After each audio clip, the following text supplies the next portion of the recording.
Before we begin this moving story, I want to invite you to subscribe to the channel and turn on notifications.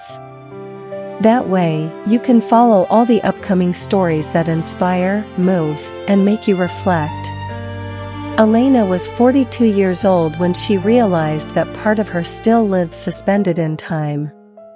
She was an independent woman, a devoted mother to a teenage daughter, and a respected professional in her field. On the outside, her life seemed solid, built on firm choices. But inside, there was a silence she could never fully explain, as if a piece of her soul had remained trapped in the past. That past had a name, Michael. They met when Elena was only 21, in a small college town. He was charismatic, with an easy smile and a way of speaking that held everyone's attention. She, more reserved, carried a quiet sweetness that contrasted with his intensity. Their meeting was unexpected, but incendiary. Their first conversation stretched late into the night, over cheap coffee and exaggerated dreams. Michael spoke of traveling the world, of writing a book, of living without chains. Elena spoke of stability, of building something that lasted, of having a home. And somehow, those differences didn't push them apart, on the contrary, they seemed to complete each other. They spent years in a passion that oscillated between tenderness and storm. They laughed until their stomachs hurt, but also fought with the same intensity. They carried that energy of those who believe love is enough. But life, with its relentless way of imposing realities, showed them that love is sometimes not sufficient. Michael received a job offer in another country. Elena wanted him to stay, he wanted her to go. Neither gave in. The farewell was bitter, marked by promises that didn't survive time. In the years that followed, Elena built her life. She married, had a daughter, divorced. She created routines, commitments, responsibilities. But on quiet nights, she still thought of Michael, not as a possibility, but as an absence that never completely faded. She never spoke of it to anyone. It was like a locked box kept deep in her heart. Until the day when, unexpectedly, life began to turn the gears toward a reunion. Michael had learned, with time, to walk silently through his own ruins. At 44, he had the face of someone who had collected maps and matured on the road, fine wrinkles around the eyes, hair beginning to recede at the temples, a gaze that carried both nostalgia and restrained humor, as if he were always on the verge of laughing at himself. He lived alone in a corner apartment with large windows, in a city that smelled of late afternoon rain and ground coffee. He was a publishing consultant, a profession he claimed to have stumbled upon, but that, in truth, seemed tailor-made. He read manuscripts, rewrote paragraphs, trimmed redundancies, searched for the heart of other people's stories. In his improvised office, piles of manuscripts leaned against each other, marked with colorful post-its, surrounded by uncapped pens and a black and white photograph of an old bridge. He told authors that every well-told story owed a debt to courage. And every time he made that assertion with a steady voice, he felt inside the discreet sting of someone who knew that, in his own life, he hadn't always been brave. Michael had loved after Elena. Some romances lasted a season, others survived winters. But none, in the end, managed to stay. He blamed airports, deadlines, relocations, and sometimes he truly believed that. Other times, he realized there were things locked away in an old drawer, memories of a youth that had taught him intensity, but not the harder lesson, how to remain. That Monday morning, the city was covered in a clear, almost liquid light. Michael walked to the neighborhood bookstore, where the owner had already set aside 3 boxes of titles for him to review. It was his secret ritual, to arrive before opening, when a soft silence still lingered in the air, and wander the shelves as if visiting old friends. Next to the counter, there was a board pinned with notes from customers, recommendations, quotes, small requests. "Have you ever read something that gave you your courage back?" read a handwritten slip in blue ink. He smiled at the coincidence. Or at the sign. Back at his apartment, he opened an email he hadn't expected. A literary festival was inviting him to a panel discussion on the power of reunions in fiction. It was in 3 weeks. The invitation felt like a trick from destiny. Reunions. He took a deep breath before replying yes. Maybe he accepted because he knew he wouldn't have to say his own name on stage, just speak of others, of how characters forgive and find paths that, in real life, so often seem like dead-end labyrinths. That afternoon, he went to the publishing house he collaborated with. A young, nervous author awaited his evaluation of a novel that began with a farewell in an airport and ended with 2 people sitting on a park bench, years later, without touching. Michael praised the opening chapter, suggested cutting explanatory lines, and letting silence do the work. "The reader trusts what's unsaid," he said. The author scribbled notes, intent.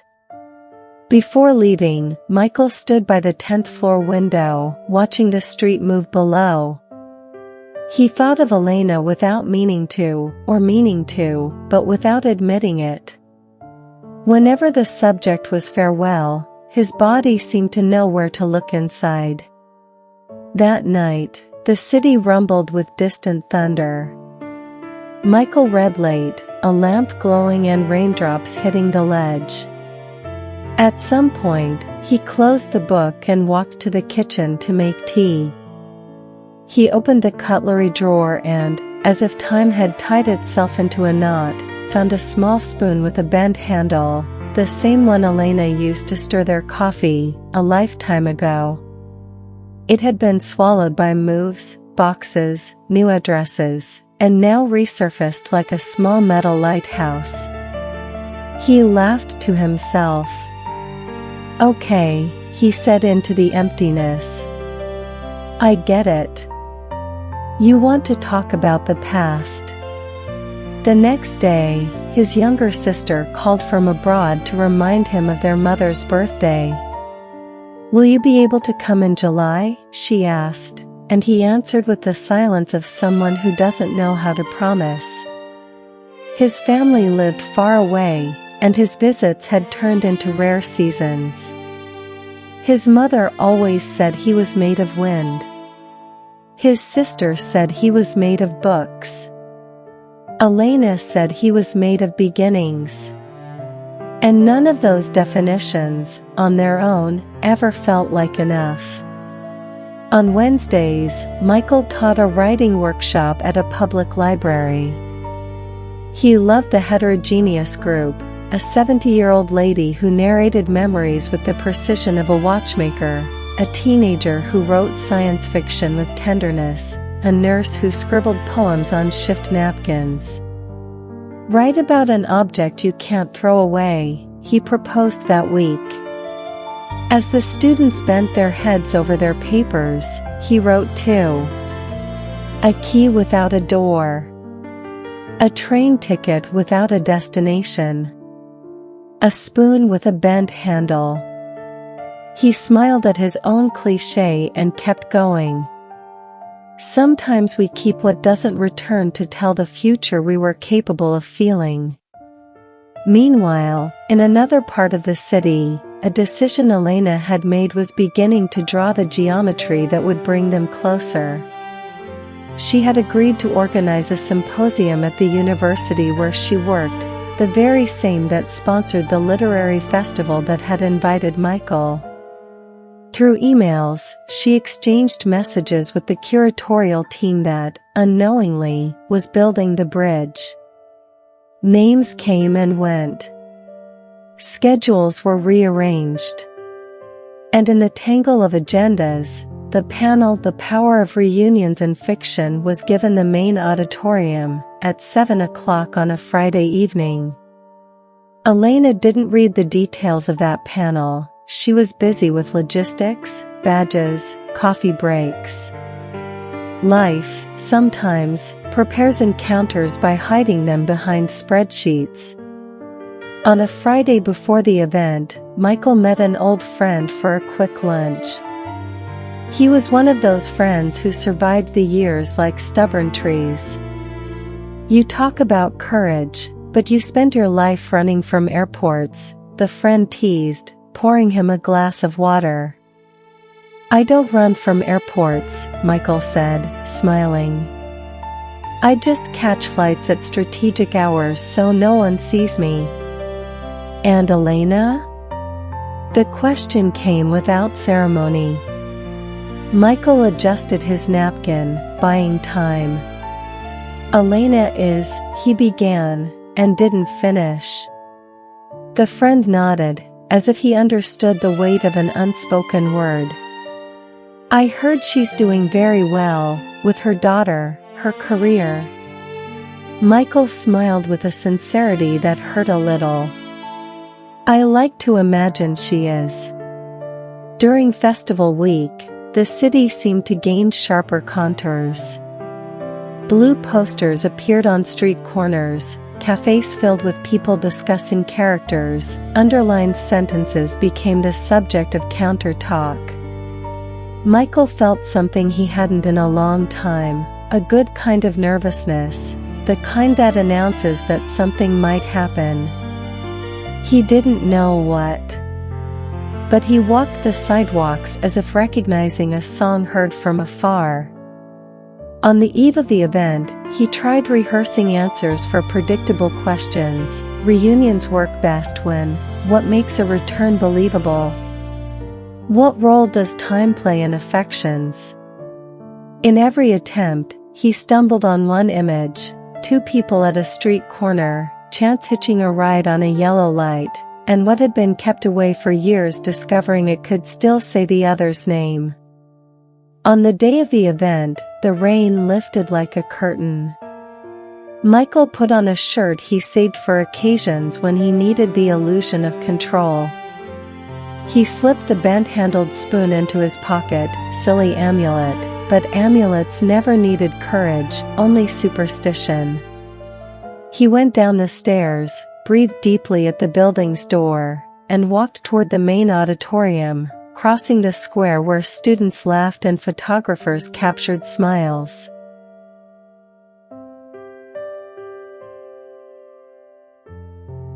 Backstage, the producer showed him the script, short opening, guest introductions, half an hour of conversation, audience questions. Michael drank water, mentally reviewed his notes, and for a moment wondered what it would be like to see Elena in that sea of unknown faces. He smiled at his own exaggeration. The world doesn't dramatize that much, he told himself, though he knew the world loved a well-placed irony. At the very same moment, Elena was adjusting table positions in the lobby, checking badges, welcoming a foreign professor whose flight had been delayed. A colleague approached. "We managed to move the reunion panel to the big auditorium." "Oh, and the editorial consultant guest has already arrived." "He's there, backstage." "Perfect," she replied, eyes still on the checklist. "Did they set water without gas on stage? Microphones tested?"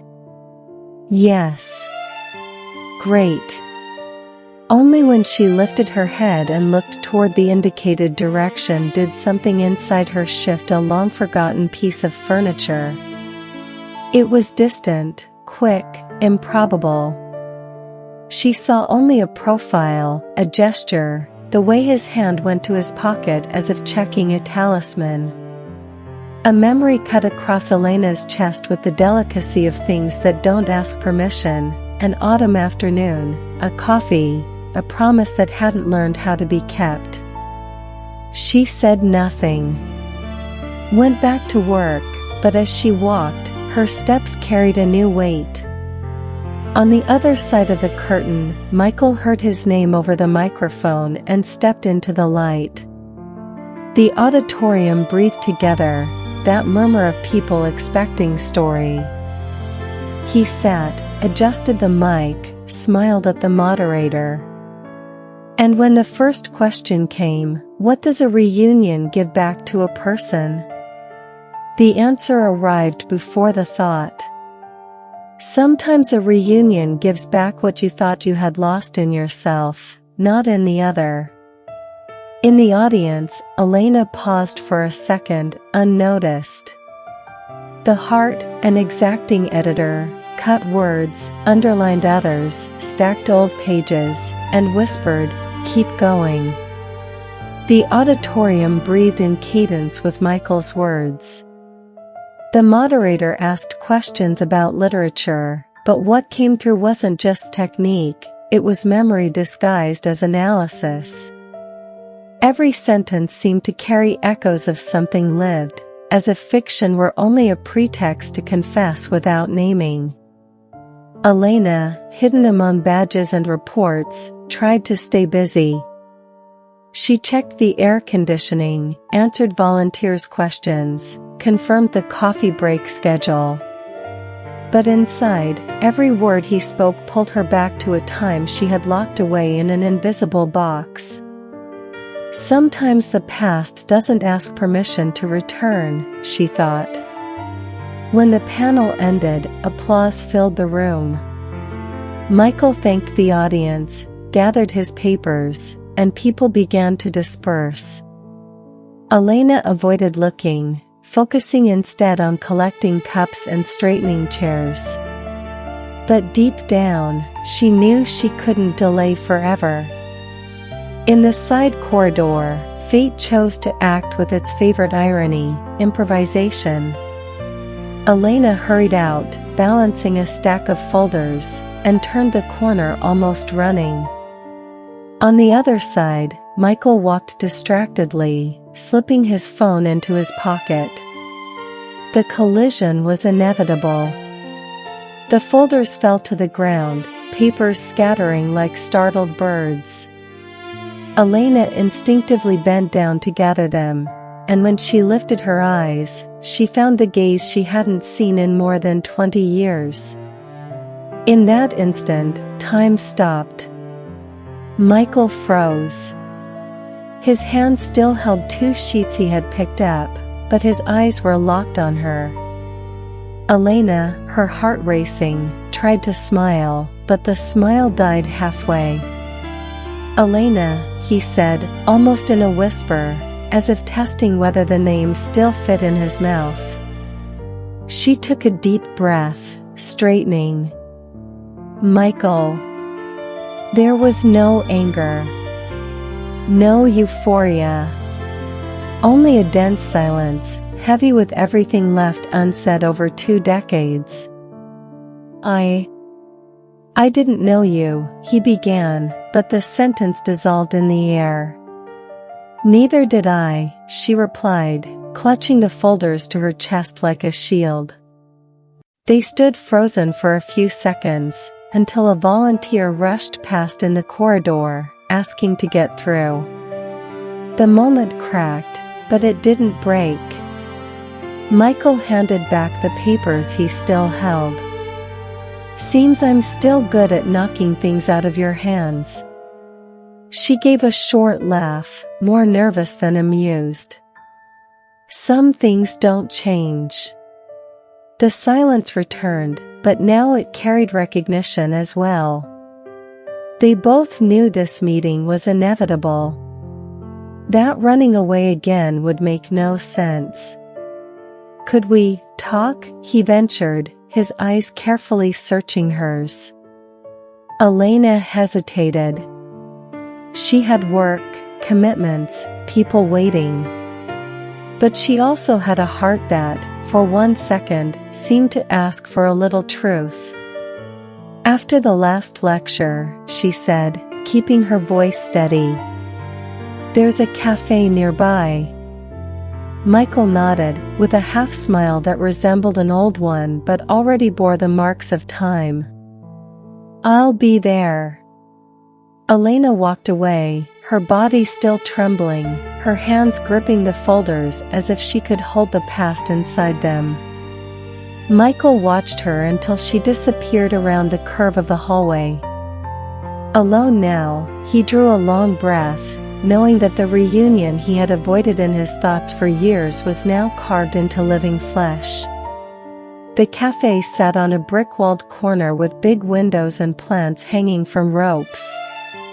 At that hour, the late afternoon light slanted in, painting the wooden tables amber.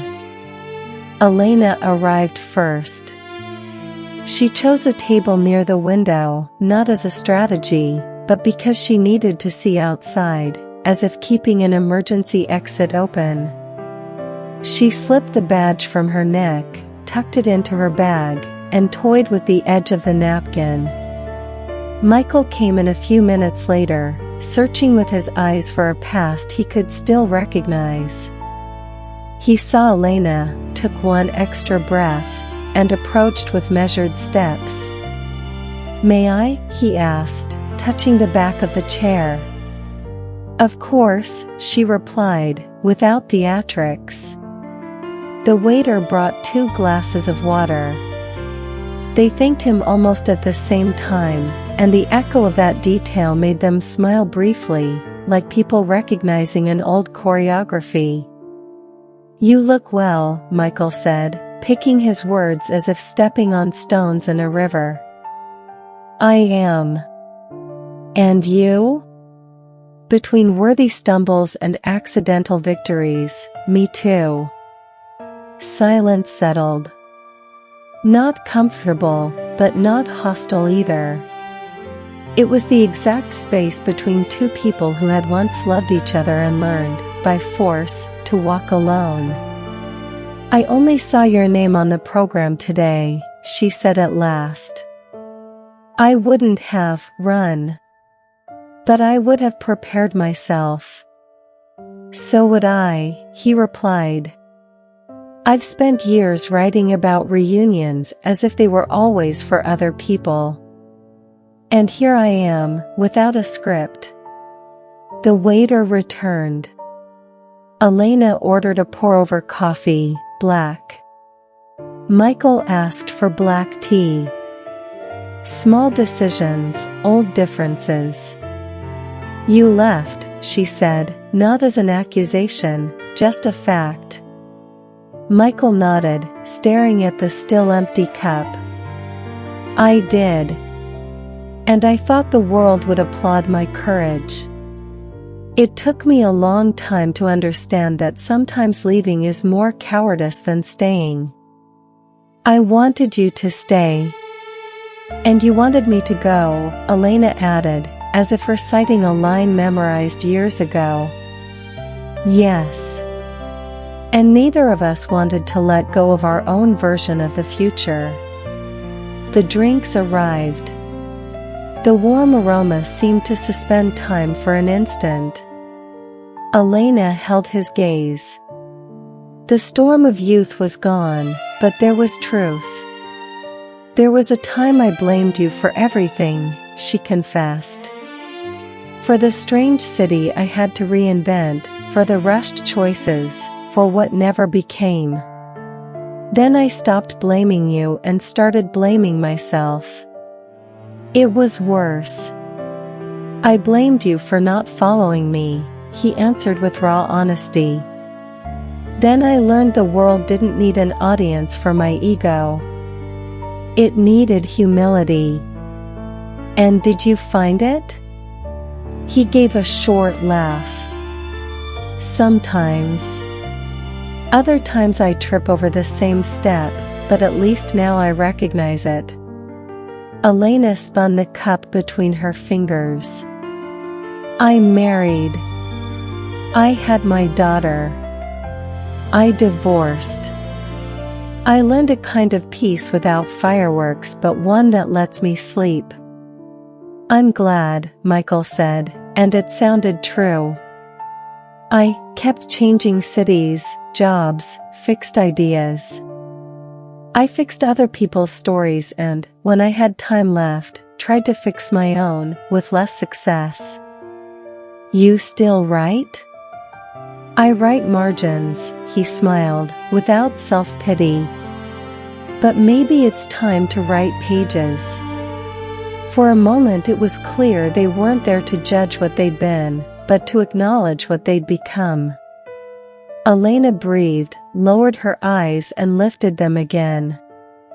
I brought a request, she said, surprising herself. Not to go back to what we were. That doesn't exist anymore. But to give back to each other what we left along the way. What's yours, what's mine? So each of us can walk lighter. Michael leaned back in his chair as if receiving a precise yet human diagnosis. I accept. And I'll bring what's yours. I owe you a sorry that's whole, without explanations. I owe you having left without knowing how to stay. I owe you the courage I preached but didn't practice. Elena nodded, her eyes bright but not spilling over. And I owe you a thank you for showing me I could be more than I thought. And a goodbye that was never said, because it stuck in my throat and turned to stone. Today, I let it go. Outside, the street kept its choreography, buses, footsteps, a dog tugging its owner. Inside, two people returned keys without doors and maps without destinations. Do you know what hurt most? He said quietly. Making maybe a place to live. With you and with myself. Maybe one day, maybe later. The indifference of maybe. I became a specialist in tomorrow, Elena smiled faintly. Until I understood that peace is built in today. They drank for a moment as if toasting to a rare kind of maturity. Michael pulled something from his pocket, a small spoon, bent handle. I found this in a move. You always said only it stirred coffee to the right point. He placed the spoon on the table between them. Keep it. Or throw it away. It's a silly symbol. But it was my talisman to have the courage to face you. Elena picked up the spoon, felt the cool metal, and smiled. I'll keep it. To remember that objects come back. And people too. Not always to stay. Sometimes only to return peace. Are you happy, Elena? He asked, without comparison. She thought before answering. I'm whole enough to keep going. And you? I'm willing, he said, finding the word like someone discovering the way out of a labyrinth. Willing to stop living in theory. The waiter came by, cleared the empty plates, and asked if they wanted anything else. They declined, not out of haste, but because there was a right measure for that meeting, and crossing it would have turned healing into nostalgia. Thank you for not walking away in the hallway, Michael said as he stood. Thank you for staying at the cafe, Elena replied, with a smile that wasn't a promise, but was affection. At the door, they hesitated over whether to hug. They chose instead a simple gesture, a light touch of hands, enough to say I see you without reigniting old flames. Outside, the afternoon was already turning into the beginning of night. Take care of yourself, she said. Take care of your world, he answered. Elena walked down the sidewalk, her steps growing lighter with every block. Michael went in the opposite direction, and for a moment felt the urge to look back. He didn't. It wasn't escape, It was respect for what they had just stitched together. On the table they left behind, the circular mark of Elena's cup remained like a soft stamp on the wood. The bent-handled spoon had found a new pocket. Night fell over the city like a thin wool blanket, leaving the streetlights scattered in yellow circles across the damp pavement. Elena walked slowly, as if each step were a way of rearranging what was inside her. There was no euphoria, nor sadness. There was a strange sense of lightness, like unpacking a suitcase that had been stored away for too long. At home, she found her teenage daughter studying in the living room, books and notebooks spread out, soft music in her headphones. Elena smiled at her daughter's concentration and, without explanation, felt a double pride, in her child, and in herself, for having chosen to keep moving forward years ago, even with wounds unhealed. "Long day?" her daughter asked, without lifting her eyes from the laptop screen. It was. But good. Very good. She didn't share details. She kept the encounter to herself, like hiding a precious letter inside a book on the shelf. Sometimes, to share would be to diminish. Some experiences belong to silence. Meanwhile, across the city, Michael returned to his apartment. He turned on only a corner lamp and left his shoes by the door. He walked to the table, opened his laptop, but couldn't focus on the manuscripts waiting for review. He closed it and instead opened a new notebook. At the top of the page, he wrote a sentence. "Some reunions aren't meant to rekindle, but to set free." He stared at the sentence as if it were the first line of a drawing. Maybe there, finally, was a true beginning. For the first time in years, he felt the urge to write not for others, but for himself. In the middle of the night, Elena lay in bed holding the small bent-handled spoon Michael had returned to her.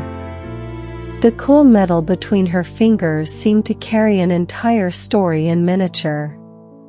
She smiled to herself. It wasn't nostalgia, it was closure.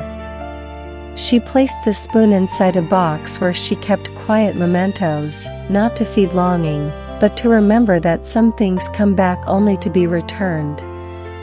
At the same hour, Michael fell asleep on the couch with the notebook open beside him. The sentence he had written seemed to stand guard over his dreams. In the days that followed, routine regained its rhythm. Elena returned to the university, to meetings, to commitments, to ordinary life. But something within her had shifted, the inner weight, that silence full of absences, no longer held her captive. She began to notice herself more present in conversations with her daughter, more whole in the small moments. Michael, in turn, started turning down some job offers that would have made him move to another city. He realized that, for years, his life had been an escape disguised as adventure. Now he wanted roots, even if they were small ones. He returned to the writing workshops at the library and, for the first time, told the students that he too carried an unfinished story. He didn't go into details, but he said, "Writing is also giving back to the page what you can no longer carry." No one knew what he meant, but everyone understood. The reunion hadn't brought them back to each other, but it had returned them to themselves. That was the hidden power of those hours at the cafe. Still, both Elena and Michael knew that destiny rarely settles for leaving things halfway. The cafe had only been the opening of a door. Deep down, they both sensed that the true impact of that encounter was yet to come. The following week, The reunion behaved like a stone dropped into a lake. The ripples took time, but they reached every shore. There was no clamor, only quiet consequences. Elena began waking earlier, without an alarm, as if her body wanted a minute alone with life before the world began. She drank coffee while watching the light slide across the pale tiles of the kitchen and, in those minutes, allowed herself to face what she had avoided for years, the part that once hurt and, now, no longer needed to. On the third day after the cafe, she found an old box on the top shelf of the closet, label half-faded, University. Inside, letters from friends, event badges, a yellowed photo where two faces laughed at the camera as if they didn't know the word after. Elena held the photo carefully. She didn't feel a cut, she felt gratitude. The past was no longer asking to return, it was asking for respect. She placed the photo back gently and wrote on a slip of paper, "To honor what we were is not to demand it to be again." At the same hour, on the other side of the river, the city moved in step with Michael's footsteps. He began walking to work along the street parallel to the main avenue, where old trees leaned over the sidewalk like the columns of a silent nave. The new route seemed to clear space in his mind. He noticed facades again, bakery names, a newsstand selling foreign magazines with covers that smelled of airports. He smiled at the coincidence and kept walking. At the office, a young author waited anxiously, thick manuscript, eyes even thicker with expectation. Michael read 30 pages, then looked up. "You're writing with fear," he said, without harshness. "You're apologizing for every sentence. The reader doesn't need your apology. They need your truth." The young man nodded, half frightened, half relieved. Michael realized he was speaking as much to himself as to the boy. How many years had he written with fear of meeting his own story? At the library on Wednesday, the students arrived scattering voices, coats, and a beautiful eagerness to get it right. Michael proposed a simple exercise: write a scene where two people part without saying goodbye. He wrote as well. The pen ran faster than it had in months. When he finished, he didn't read aloud but kept the page as carefully as one keeps a dry match in a pocket on a rainy day. That night, a message blinked on his phone. The festival organizers had sent the recording of the panel "The Power of Reunions" for archive, internal use. Michael clicked and watched himself saying things he didn't remember. A reunion gives back what you thought you had lost in yourself. He paused the video at the moment the camera swept across the audience, and for a second, thought he recognized Elena in the background. He didn't need to be certain. Certainty, sometimes, is a luxury that only delays life. For Elena, the echoes came in the form of small choices. At the university, she politely declined a project that would have kept her away from home for months. She was surprised at herself. Before, she would have said yes out of reflex, a yes that, deep down, disguised an escape. Instead, she said yes to a night course she had wanted for years but always postponed: oral history and memories. The professor spoke about listening with the whole body. Elena thought that, for the first time, she was listening to herself with her whole body. In one of those classes, a colleague shared that she had recorded conversations with people who had reconnected with past loves, and that the interviews always ended with the same sentence: "I realized I was looking for myself in the other person." Elena wrote it down slowly, as if recording more than just words. On a rainy afternoon, Michael decided to stop by the neighborhood bookstore where everything always seemed possible. The owner, a man with a voice like an old radio, lifted a book missing its original cover, a rare edition of poems. "This collection always finds the one who needs it," he said, pushing the volume across the counter. Michael leafed through and stopped at a verse that felt written that very morning. "Life will one day return to us what we were able to love without possession." He bought the book and, as he left, noticed the coincidence of coincidences. On the bulletin board in the lobby, a freshly posted flyer announced the upcoming lecture series at the university. Among the names, Elena Moray, stories that change the one who tells them. He didn't know the details, but he understood enough. She was choosing her own voice. He smiled in an almost childlike way. It wasn't possession, it wasn't romantic hope, it was joy that the other had found their path. On Saturday, Elena and her daughter went to the street market. Light rain, colorful umbrellas, the smell of cut fruit and warm bread. Her daughter picked out flowers, small sunflowers fighting to be the sun in a cramped sky.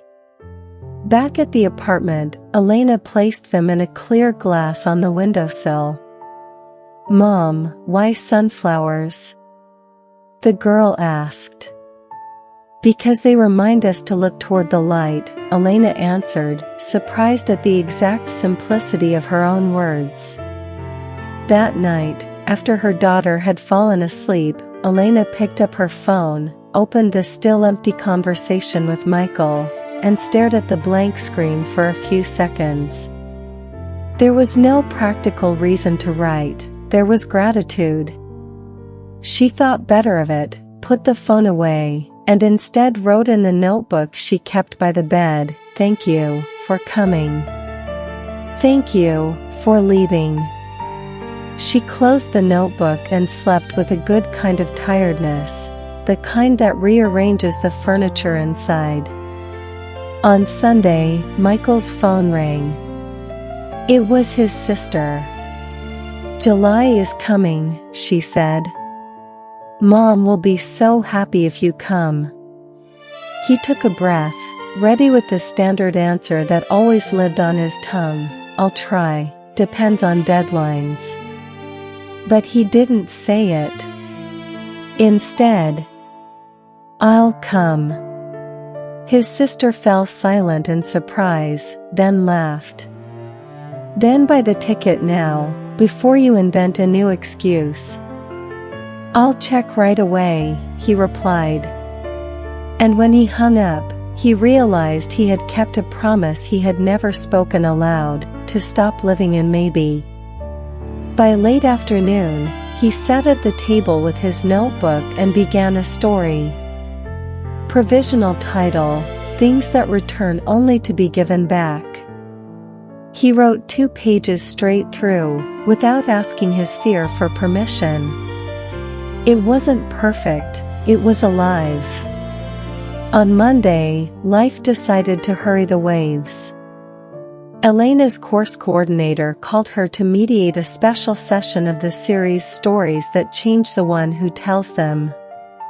The guest had cancelled at the last minute, and the substitute suggested by the curatorship was an editorial consultant who spoke about courage and rewriting. The name arrived in her email like a whisper that already knew its way, Michael. Elena read slowly. She didn't feel panic, she felt a quiet of course. It was destiny asking her not for a dramatic kind of courage, but the adult kind, the courage of someone who already knows how to separate life from script. She replied yes with the calm of one who measures the step and trusts the ground. On the appointed day, the smaller auditorium, more intimate, filled quickly. Closed chairs, warm lighting, the feel of a living room. On stage, Elena breathed and introduced the guest without embellishment, as if her heart were a discreet host. Michael entered with the same care of someone who respects the space of another's home. They would exchange questions about memory and rewriting, before people who had no idea of the invisible book both had just closed. When do we realize a story no longer needs to be written? Elena asked, microphone steady, eyes just as steady. Michael smiled, this time without the old weight. Perhaps when it stops asking for a stage and starts asking for silence. Silences publish us, too. A murmur of approval moved through the audience. The conversation flowed light, precise, almost musical, two professionals speaking of what they knew, two former lovers speaking of what they had learned to leave unsaid. In the final questions, a student raised her hand. And when a reunion doesn't turn into a return? How do we know it was enough? Elena and Michael exchanged the briefest glance, 1 second that held a world. Elena answered, "We know it's enough when we leave the meeting with the desire to take better care of our own life, not to repeat the story. Enough is when it sets us free." Applause. Someone snapped a photo that, the next day, would circulate on the university's social media. Two professionals on stage, yellow light, restrained smiles. No one there needed to know the rest. The rest belonged to what had been healed. At the end, backstage, they exchanged few words. No coffee, no promises, no nostalgia. "Thank you," Michael said. "Thank you," Elena replied. The rest stayed where it belonged, inside. Outside, already on the street, Elena looked up at the late afternoon sky. The clouds opened into corridors of light. By reflex, she tucked her hair behind her ear and smiled, alone. At home, sunflowers waited on the windowsill. Michael walked to the square where children invented games with stones and chalk. He sat on a bench, opened his notebook and, before writing, placed the crooked-handled spoon beside him, as if marking territory. A breeze gently turned the page. He began chapter 2. The days after the event flowed like a river carrying leaves. Everything seemed to move forward, yet each detail reminded them that something in the current had changed. Elena returned to her routine with her daughter, classes, meetings, but she felt more attentive to small things. She found herself noticing the sunlight reflected on the kitchen glass, the way her daughter laughed at something on her phone, the smell of fresh coffee in the morning. It was as if, after years of having a fogged window between her and the world, someone had finally wiped the surface clean. And yet, there was also the risk of falling into old traps. One night, alone in the living room, she opened the box where she had kept the crooked-handled spoon. The memory of the cafe, of Michael's hands pushing the object toward her, was still vivid. The temptation to call, to send a simple message, "Thank you for today's conversation," or even "Did you get home safely?" crossed her mind. But she didn't give in.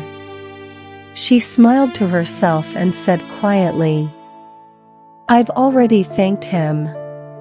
Twice. Once was enough." Across the city, Michael faced a similar dilemma.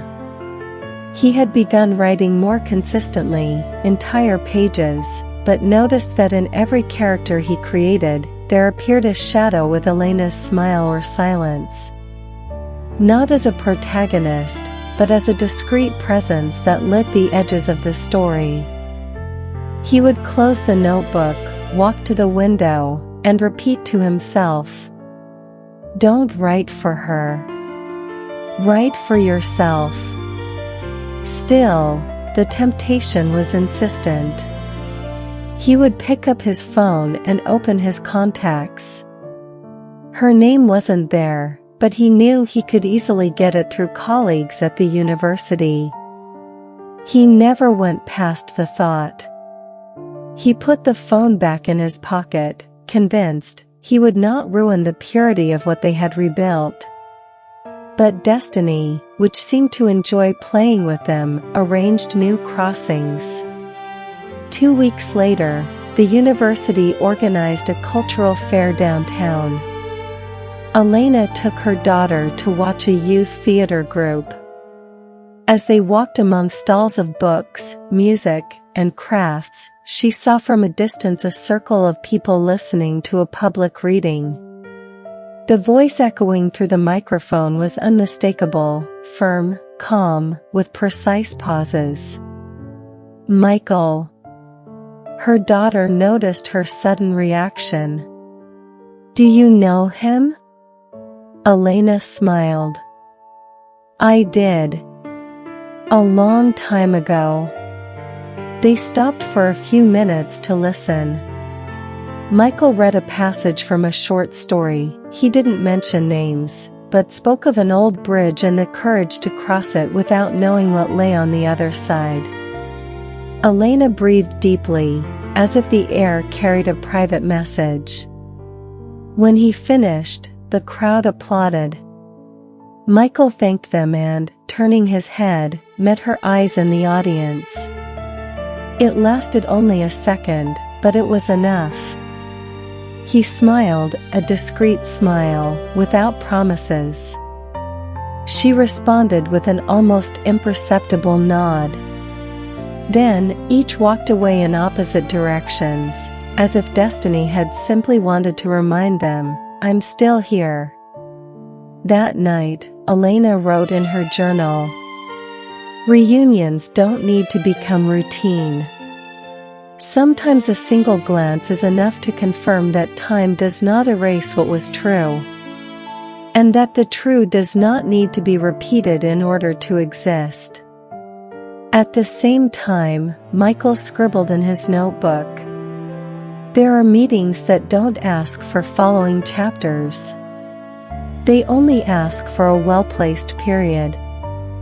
The mistake would be to write ellipses. Even so, both felt the temptation. Memory insisted, the heart whispered what if, but for the first time in years, they had learned to say no to maybe. And it was precisely that choice, not to reopen, not to feed, not to repeat, that began to set them free at last.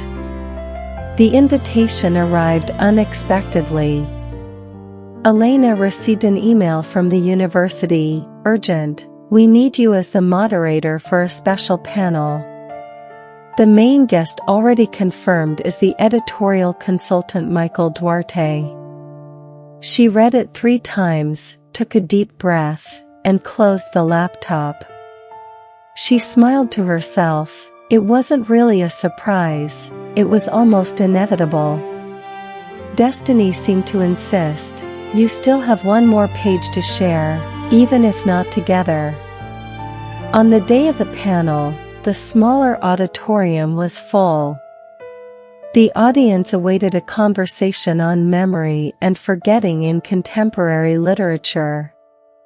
Elena walked onto the stage with steady steps, holding her composure. Michael was already there, adjusting the microphone. When their eyes met, there was no shock, no embarrassment, there was recognition. Good evening, she said, smiling professionally. Good evening, he replied, with the same serenity. The conversation began technical, citations, analysis, examples from authors. But as it went on, something deeper slipped into their words. Memory doesn't always need to be faithful to facts, Michael said, looking at the audience. It needs to be faithful to what we felt in the moment. Elena nodded and added, and forgetting isn't always loss. Sometimes, it's the only way to make room for what needs to be born. The audience applauded. Only they knew they were speaking about themselves. During the Q&A, a student asked, "How do we deal with the temptation to reopen stories that have already ended?" The silence in the auditorium was brief but intense. Elena breathed and answered first. With honesty. By asking if the desire comes from the present, or if it's just longing in disguise. Michael picked up the microphone next. And by remembering that not all longing asks for return. Some only ask for respect. The audience took notes, enchanted. Elena and Michael exchanged a quick glance, and within it was complicity, not of lovers, but of survivors. When the panel ended, they were applauded with a standing ovation. They left together through the backstage exit, the university staff thanking them, offering handshakes and congratulations. In the hallway, they stood side by side for a moment, like two runners who had just finished the same race. "You spoke well," Elena said, simply. "We spoke well," Michael corrected. She smiled. And for the first time, she felt there was truly no weight left, no debts to settle. It was liberating, he ventured. It was, she confirmed. At the exit door, they hesitated. There was no coffee planned, no hidden lessons left. Only a clean silence, without wounds. Elena extended her hand. Michael took it, firm, respectful. "Good luck on your road," she said. "And on yours," he replied. Each of them walked off into a different side of the night. But something in them had changed irreversibly. Now they knew they could meet again without losing themselves. And that was, perhaps, the greatest victory. The morning after the panel, Elena woke before the alarm. Her body was tired, but there was a new serenity in her mind. She brewed coffee, sat at the table while her daughter was still asleep, and opened her journal. She wrote, "Yesterday I proved that the past can exist without imprisoning me. I can face what once hurt me and walk away whole. Maybe that's what maturity is, not erasing the scars, but learning to live with them without pain." She folded the page carefully, as if sealing a chapter. At work, she noticed her posture had shifted too. In tense meetings, she no longer felt the need to prove so much. She was less reactive, more grounded. As if, by facing Michael without falling into old abysses, she had discovered a new way to face everything else. That evening, her daughter asked, "Mom, you seem different. Lighter. What happened?" Elena smiled. "I found a part of myself I had kept hidden. That's all." The girl didn't fully understand, but nodded, satisfied. Meanwhile, Michael was going through similar changes. At the office, he decided to take on fewer editing projects and dedicate himself more to his own writing.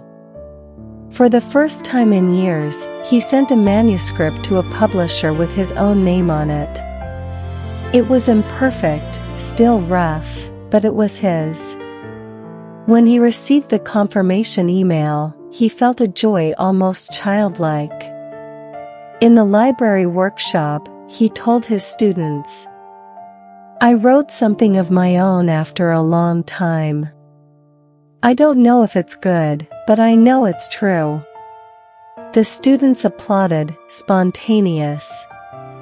Michael laughed, feeling he no longer needed to hide his truths behind other people's fictions. On a Saturday afternoon, Elena and Michael crossed paths again, this time by chance, outside a bookstore. There was no event, no audience. Just two paths intersecting. "What are you buying?" he asked, smiling. "A gift for my daughter," she replied, showing a colorful covered young adult novel. "And you?" "A gift for myself," he said, raising a hardbound notebook. They stood in silence for a few seconds, and Michael spoke. "We don't need to repeat the cafe. I think we've already said everything." "I agree," Elena answered. "But it was good to see you like this." They exchanged a discreet nod and went their separate ways. There was no sadness in the parting. There was respect. That night, Michael wrote in his journal, "It's not often you get the chance to turn a ghost into flesh and bone again. And when that happens, the ghost stops haunting. It becomes memory. And memories can be friends." Elena, on her side, prepared a simple dinner with her daughter. They laughed together, and before bed she looked at the bent-handled spoon still kept in the box. She thought of throwing it away, but decided to leave it there. Not as a painful reminder, but as a reminder of resilience. The reunion, more than rekindling, had taught them both how to put out the fire without fearing the darkness. And with that, each began to see their own future with lighter eyes. The days that followed flowed with the natural ease of a routine finding its rhythm again. Yet beneath that apparent normalcy, something new pulsed, like an underground current quietly changing the course of a river. Elena, in her university office, looked at the full schedule and realized she no longer wanted to live only on commitments and reports. Inside her was a desire to do something more authentic, to tell the stories of other women, to record memories that could not be confined to charts. She signed up for an outreach project that gave voice to ordinary people, collecting life stories. It was a small step, but one heavy with meaning. That evening, while talking with her daughter about future plans, she said, "I want to show you that life isn't made only of obligations. It's also made of choices that bring us back to ourselves." The girl smiled, perhaps not fully understanding, but sensing her mother spoke of something important. Meanwhile, Michael received an unexpected email. The publisher had read part of his manuscript and wanted to talk. It wasn't a promise of publication, but it was a beginning. He closed his eyes for a few seconds, letting joy flood him without fear. For the first time in decades, he had the courage to claim his own voice. At the library workshop, he shared with his students, "I've spent a long time helping others write their stories. Now it's my turn." And he was applauded with genuine enthusiasm. The following Saturday, Elena took her daughter to a photography exhibition at the Cultural Center. Among landscapes and portraits, one image in particular caught her eye: two people walking in opposite directions down an old street, both with their heads held high, both in focus. The caption read, "Not every encounter asks for permanence. Sometimes, it's enough to simply cross paths." Elena smiled. It was as if life itself was confirming what she already knew. That same weekend, Michael visited his mother, who received him with tearful eyes of happiness. During dinner, he told her he was writing again, and she held his hand with quiet pride. He realized then that it wasn't only Elena who had given him a transformative reunion, it was life itself, returning to him the courage to remain.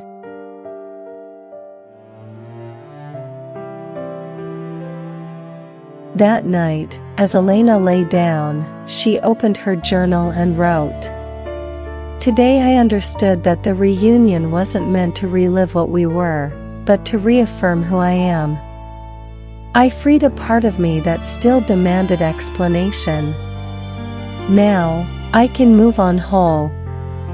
At his desk, Michael wrote in his notebook, "Some people don't come back to stay.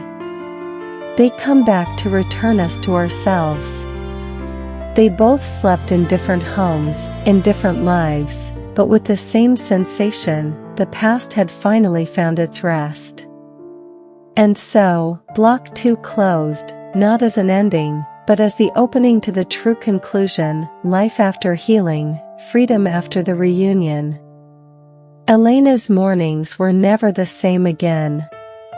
Not because the routine had changed outwardly. There was still coffee, still buses passing on the street, still piles of reports on her university desk, but because something inside had been rearranged. She no longer woke under the weight of what had not been. Now she woke with the lightness of what could still be. One morning, while making coffee, she caught herself humming an old tune, something she hadn't done in years. Her daughter looked at her, surprised. "Are you happy, Mom?" she asked, smiling. "I am," Elena answered, without needing to explain. And in that smile was the whole truth. The reunion with Michael hadn't rekindled old flames, but it had lit the dark corners of her soul. It allowed her to look back without resentment, without unanswered questions. Now, every step she took was forward, not backward. Elena threw herself with enthusiasm into the university outreach project. She sat in public squares, visited homes, and recorded the stories of ordinary people: a seamstress who dreamed of leaving her memories to her grandchildren, a fisherman who described the sea as both friend and enemy, a retired teacher who still read poems to herself every night. Each account reminded her that life is only truly lived when it is shared. At night, she wrote in her journal, "I've discovered that listening to others is also a way of listening to myself. Each story gives me back a piece of who I am." Meanwhile, Michael was experiencing another kind of transformation. The manuscript he had sent to the publisher had sparked interest, and he was invited to an in-person meeting. He prepared as if carrying his heart under his arm. He showed excerpts, listened to suggestions, and left with a concrete promise, a detailed review, perhaps even publication. Back at his apartment, he opened his notebook and wrote, "Today I'm not just the editor of other people's words. I am the owner of my own voice." The reunion didn't give me Elena back, it gave me the courage to return to myself. On a rainy afternoon, the two crossed paths again by chance, this time in a bakery. There was no audience, no stage. Just two people standing in front of shelves of fresh bread. They exchanged brief, cordial greetings and each went their separate way. They felt no need for more. It was enough. Elena arrived home with the bag in her hands and laughed to herself. She realized that quick encounter was proof that they were finally free. They no longer needed explanations, endless conversations, or to settle old accounts. Time had done its work. That night, before sleeping, her daughter lay down beside her and said, "Mom, you seem lighter. Happier." Elena kissed the girl's forehead and replied, "It's because I've learned to let go of what I no longer need to hold on to."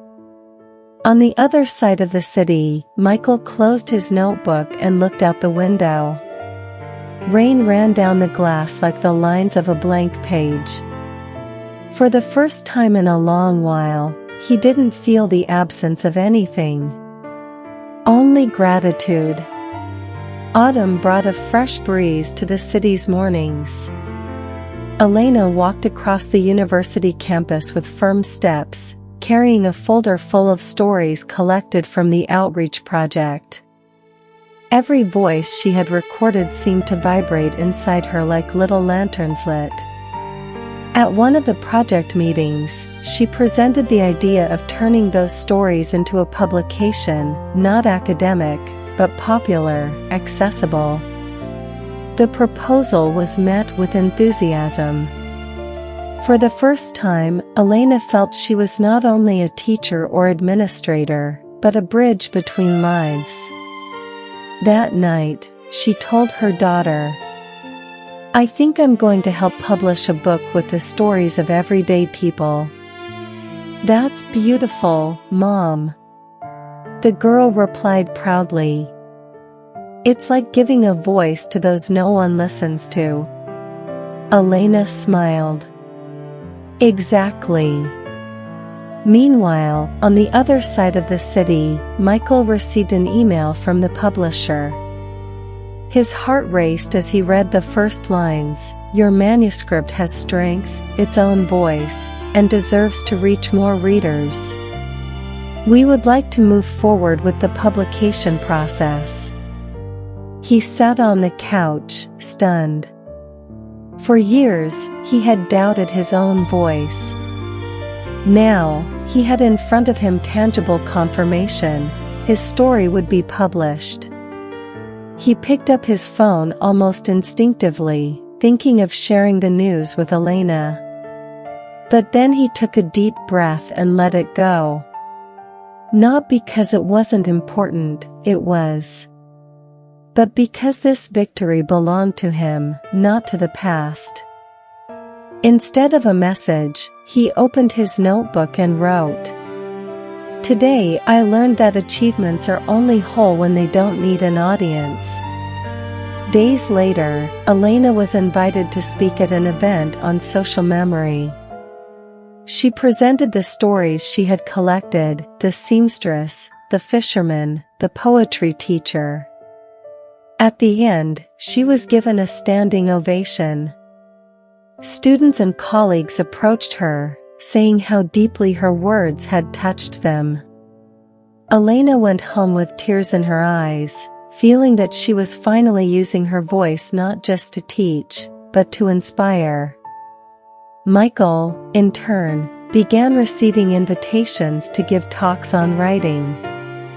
At one of them, standing before a group of young people, he said, "I spent half of my life running from who I was, and the other half trying to recover it. Today, I understand it's not about recovery, it's about rewriting." The young people listened in reverent silence. Michael left that room with the conviction that, even without huge audiences, he was fulfilling his purpose. Both of them, on different paths, experienced the same realization: the reunion had become fuel. Not fuel for nostalgia, but for movement. The past was no longer a prison. It was a route. And so, slowly, each began to build a future more faithful to themselves. Winter arrived quietly, tinting the sky with colder tones and making people hurry through the streets. Elena, however, felt no rush. Her days seemed fuller, as if time itself had gained elasticity. The storytelling project grew beyond expectations. The stories collected began to circulate in local blogs, small publications, and podcasts recorded by students. Ordinary people read about themselves and wept with emotion. Elena discovered she was not only organizing memories, but also restoring dignity to those who had felt invisible. "Mom, you've become a storyteller," her daughter said one night as they reviewed a recorded testimony together. "I think so," Elena replied, smiling. "And I've realized I always was. I just never allowed myself to claim it." On the other side of the city, Michael received the first formatted version of his book. Holding the stack of printed pages, still without its final cover, he felt a shiver run down his arms. It was as if he had finally found himself on paper. At the preliminary launch, before a small group of friends and colleagues, someone asked, "Is this book autobiographical?" Michael smiled, neither denying nor confirming. "Every book is, in some way. But this one is, above all, a book of liberation." The words echoed in him more than in any reader. Fate, with its fine irony, had not yet given up on stitching their paths together. A week later, Elena was invited to speak at a seminar on writing and memory. When she received the program, she noticed a familiar name among the participants, Michael Duarte, guest author speaking on courage and renewal. For a moment, her heart raced. Then came a calm smile. There was no fear, no expectation. Only the awareness that it would be yet another chapter in the same lesson. At the seminar, when they took the stage at different moments, they greeted each other with respect and natural ease. The audience sensed a kind of complicity, but no one could have imagined the story behind it. Elena spoke about memories that become seeds. Michael spoke about the power of beginning again even after getting lost. Their talks, without prior arrangement, fit together as if they were pieces of an invisible puzzle. In the end, backstage, they exchanged only a few words. "You found your voice," Elena said, looking into his eyes. "And you found your mission," Michael replied. They didn't need to say more. That night, Elena returned home with her daughter and felt immense gratitude. Michael returned to his apartment and, looking at the copy of his book on the table, realized he didn't need to share that victory with anyone but himself. Both realized they had reached the point that once seemed impossible. They were free. Free from the past, free from the questions, free even from the temptation of what if. And in that moment, the story moved toward its emotional climax, not reconciliation, but the mature acceptance that not every love must last to be eternal. The weeks after the seminar passed with an almost sweet naturalness. Elena and Michael didn't exchange messages, didn't schedule meetings, didn't create expectations. And yet, each felt something different within, as if life had adjusted the lens, allowing them to see clearly what had once been blurred. Elena finally decided to accept the invitation to coordinate a new community memory center, a space where ordinary people could record and share their stories. It was a bold step, one that required leaving part of her academic routine behind, but she did not hesitate.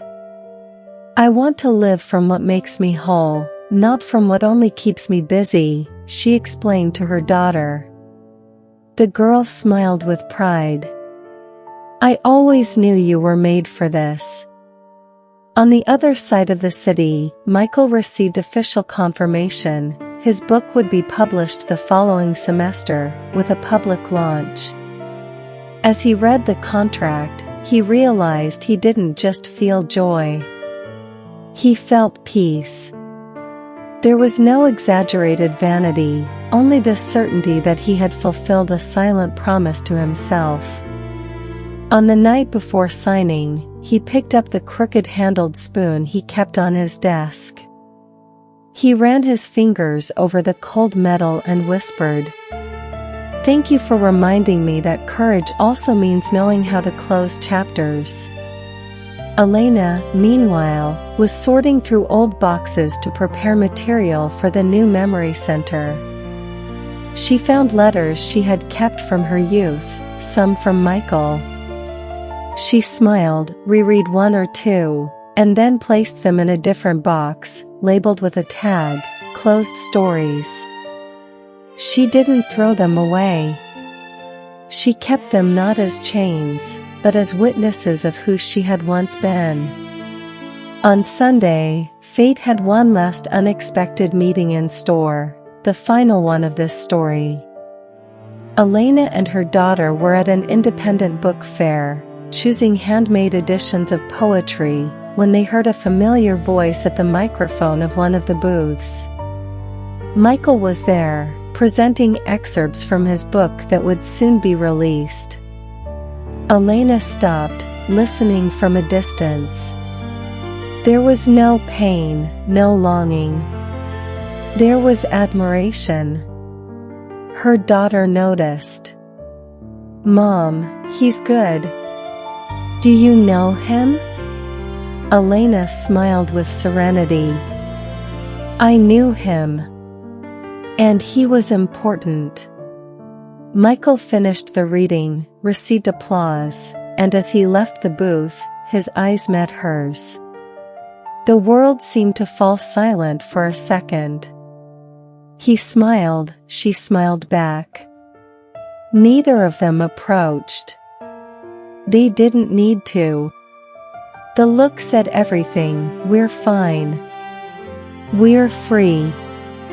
Back home, Elena placed the new books on the table and wrote in her journal, "There are reunions that don't exist to join two paths. They exist so that each one may find their own." That same night, Michael wrote, "Today I understood that some stories don't need a happy ending. They only need a true ending."